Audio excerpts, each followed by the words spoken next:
बिस्मिल्लाहिर्रहमानिर्रहीम। अस्सलाम वालेकुम नाज़रीन कराम, मैं हूं मखदूम शहाबुद्दीन और आप देख रहे हैं मेरा फेसबुक और यूट्यूब चैनल। उम्मीद करता हूं आप सब लोग बखैर वाफियत होंगे और जहां भी होंगे अपने अहले खाना समेत खुश भी होंगे और महफूज भी। नाज़रीन कराम, एक जानिब तो कुछ ही घंटे रह गए हैं इस्लामाबाद हाई कोर्ट के महफूज फैसले के सुनाए जाने में। अब ये फैसला महफूज है या गैर महफूज, इस हवाले से बहुत से लोगों को, पाकिस्तान तहरीक इंसाफ के वकला को बहुत से कंसर्न्स हैं। लेकिन एक चीज बड़ी वाज़ेह है कि यह फैसला कल भी सुनाया जा सकता था और यह फैसला जो है ये सोमवार के रोज भी सुनाया जा सकता था, पिछली समात पर भी ये फैसला हो सकता था।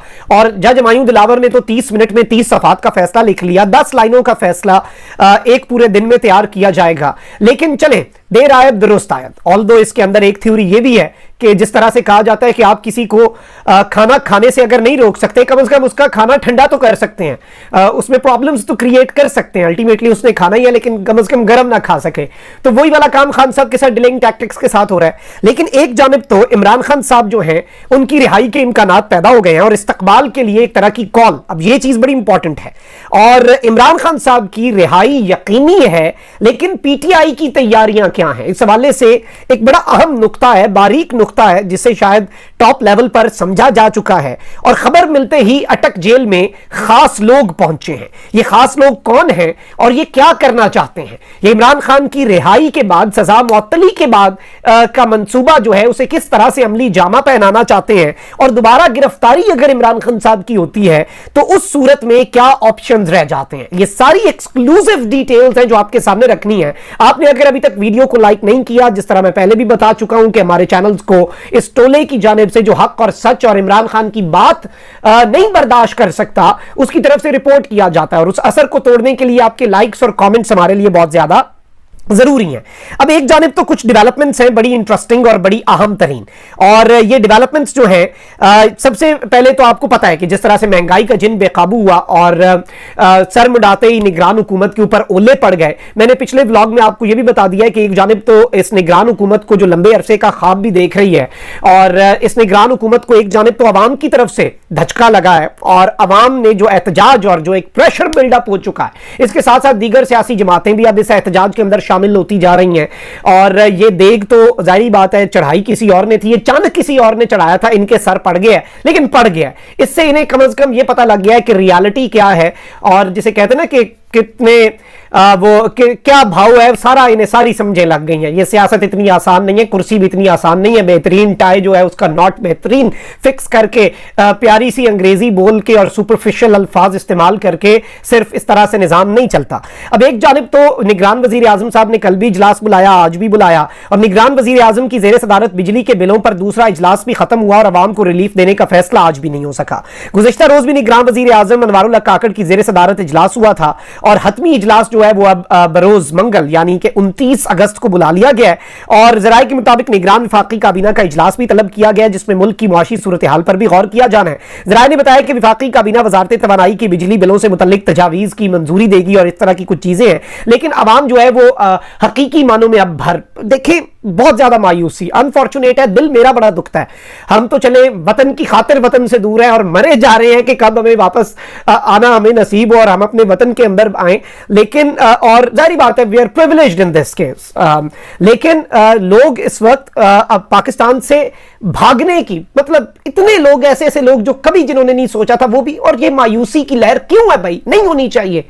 वतन हमारा सब कुछ है, हमारा पाकिस्तान ही हमारा सब कुछ है, और ये चीजें दिल को तकलीफ देती हैं। अच्छा, वहीं दूसरी जानिब कुछ और डेवलपमेंट्स भी हुई हैं, ये डेवलपमेंट्स भी समझना जरूरी है, इससे आपको एक इदराक हो जाएगा। एक जानिब तो लाहौर की इंसदाद दहशतगर्दी अदालत ने जिनाह हाउस हमला केस में पाकिस्तान तहरीक इंसाफ की सपोर्टर और मारूफ फैशन डिजाइनर खदीजा शाह, सनम जावेद, आलिया हमजा, तैयबा राजा समेत दीगर जो है उनका 3 रोजा जिस्मानी रिमांड जो है वो भी मंजूर कर लिया। इंसदाद दहशतगर्दी अदालत के जज एजाज अहमद ने जिनाह हाउस हमला केस में पुलिस की दरखास्त पर समाअत की और इनका मजीद रिमांड दे दिया गया। और डॉक्टर यास्मीन राशिद, महमूद रशीद और एजाज चौधरी समेत दीगर रहनुमाओं का दोबारा जिस्मानी रिमांड भी मंजूर कर लिया गया।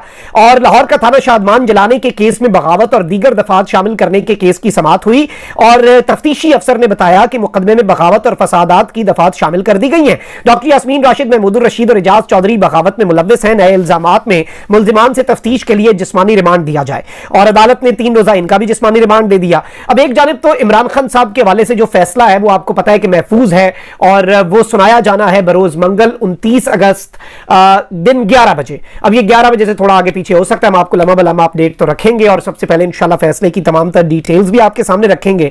लेकिन वहीं दूसरी जानिब हो क्या रहा है, एक जानिब तो FIA की टीम जो है वो साइफर केस में दोबारा पहुंची है अटक जेल। इससे पहले इमरान खान साहब को साइफर केस में गिरफ्तार करने की इत्तला थी कि इमरान खान साहब की साइफर केस में ऑलरेडी गिरफ्तारी डाली जा चुकी है। अब 9 केसेस हैं, उन 9 केसेस के अंदर इमरान खान साहब की अबूरी जमानतें मनसूख हुई हैं। अबूरी जमानतें किस बेसिस पर मनसूख हुई हैं यह समझना है आपने। इसमें दहशतगर्दी के केसेस हैं और दीगर केसेस हैं। अबूरी जमानतें इस बेस पर मनसूख हुई हैं कि इमरान खान साहब ने अपने केसेस की अदम पैरवी की, यानी उन केसेस के अंदर वो अदालत में पेश नहीं हुए।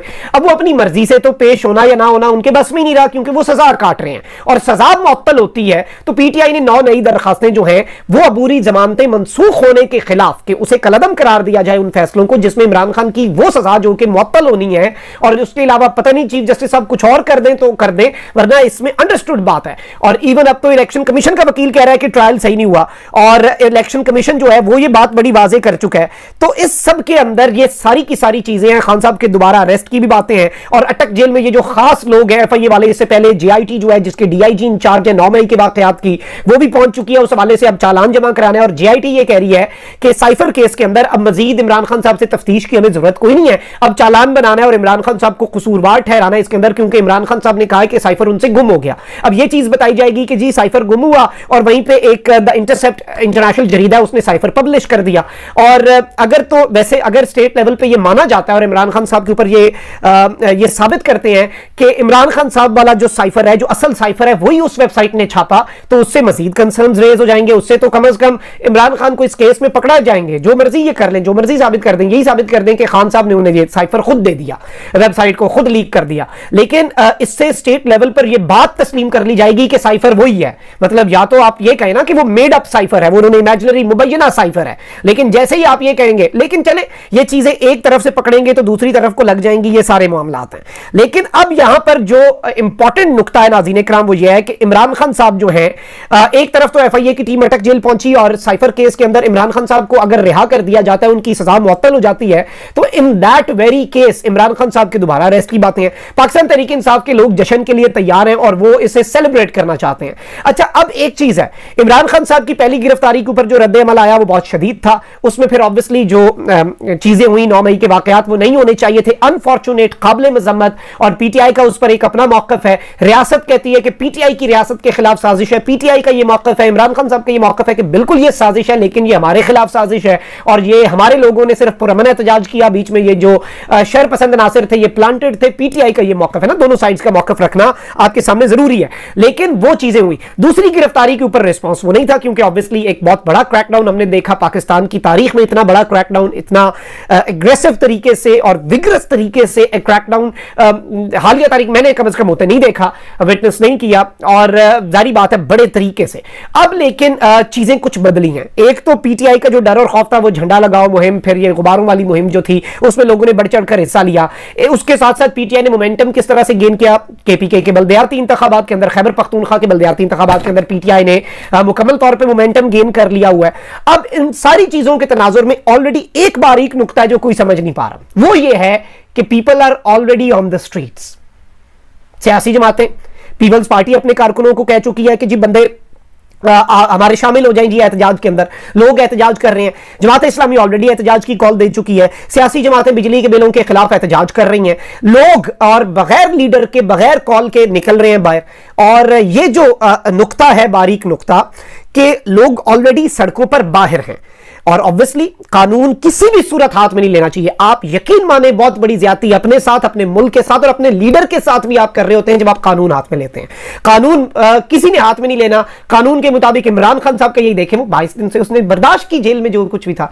अब एक तरफ तो ये भी है कि ये जो कह रहे हैं कि खान साहब की सारी चीजें हैं और खान साहब के जेल में क्लास भी बेहतर है, उन्हें देसी घी में देसी मुर्ग भी दे दिया जाता है, मटन भी दे दिया जाता है। अब पता नहीं जाते जाते ये कर दें कि खान साहब जा रहे हैं, लेकिन ये इन्हें खान साहब को इतनी आसानी से रिहा कोई नहीं करना। ये चीज बड़ी वाज़ेह है, बड़ी क्लियर है।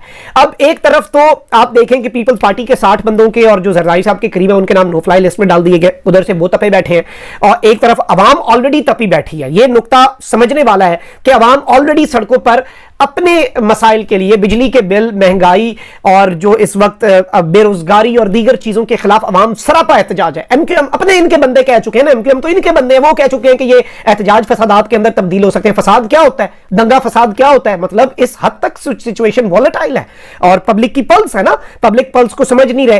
तो ये जो नुकता है ये बड़ा इंपॉर्टेंट है। अब ऊपर से यूरोपियन यूनियन का और यूएस का प्रेशर भी आ गया कि आपने किसी भी सूरत इस निगरान हुकूमत को तूल नहीं देनी। चले आपने सीसीआई वाला मामला कर लिया, फरवरी से आगे तो इंतखाबात जा नहीं सकते, खान साहब ऑलरेडी माइनस हो नहीं पा रहे। अब keeping all of this in mind, keeping all of this in the view, ये नुकात समझने वाले हैं। अब लोग जो एहतजाज के लिए ऑलरेडी निकले हैं, क्या वो एहतजाज इमरान खान साहब के लिए ट्रांसलेट हो सकता है, मतलब कन्वर्ट हो जाए और उसके एक एजेंडा दो एजेंडाज में बदल जाए कि इमरान खान साहब का दोबारा अरेस्ट क्यों हो रहा है? इस हवाले से भी कंसर्न्स हैं और ऑब्वियसली लोग जो हैं वो इमरान खान साहब के तो साथ हैं और इस बात के अंदर तो कोई दूसरी राय नहीं है। ये बात किसी से ढकी छुपी नहीं है and this is an open reality. इससे अगर कोई आंखें बंद कर रहा है ना, अगर कोई ये सोच रहा है कि जी इसके अंदर ये हो जाएगा वो हो जाएगा, तो वो अपने आप के साथ ज्यादती कर रहा है। वो अपने साथ ज्यादती किस तरह से कर रहा है कि वो जिस तरह से वो बिल्ली को आता देख के कबूतर आंखें बंद कर लेता है, वो आंखें बंद कर रहा है। अच्छा, अब ये सारा कुछ अगर आप इस इक्वेशन में रखें तो आपको सब कुछ समझ आ जाएगा कि ये मामला किस तरफ को जा रहा है और वो जिसे कहते हैं ना कि गल विचो हो रहे और टॉप लेवल पर बहुत से खदशात हैं और इमरान खान साहब को ऑल्दो दोबारा अरेस्ट की कोशिश की जा सकती है, लेकिन इट विल कम एट इसकी एक प्राइस है और वो प्राइस एक रिस्क है। और वो रिस्क क्या है वो चले जितना मैं बता सकता था आपको बता दिया, लेकिन लोग भी भरे पड़े हैं और ऑब्वियसली मैच तो पड़ सकता है और एक प्रोटेस्ट तो बेसिक कॉन्स्टिट्यूशन में ह्यूमन राइट है, लेकिन कानून के दायरे में। ये चीज़ मैं हमेशा कहता हूँ। मेरा तो पहले दिन से 9 मई वाले दिन भी मैं यही रो रहा था कि खुदारा तहम्मुल से सोच समझ के कॉन्सिक्वेंसेस को माइंड में रख के जो भी करें करें। और फिर ऑब्वियसली वो चीज़ें थी, कुछ लोगों को उस वक्त वो अच्छा नहीं लगा क्योंकि ऑब्वियसली इमोशनल थे बहुत से लोग। आई वाज आल्सो इमोशनल देखें पाकिस्तान को इस तरह से जलता देख के, लेकिन जाहिर बात है ये सब कुछ जोश लेकिन होश, ये दोनों का कॉम्बिनेशन यही तो खान को खान बनाता है। खान होश का दामन नहीं छोड़ा खान ने, खान की सियासत से इसलिए तो ये मर रहे हैं। खान को ख़त्म करके ये अपनी पड़ गई, ख़त्म नहीं कर पाए।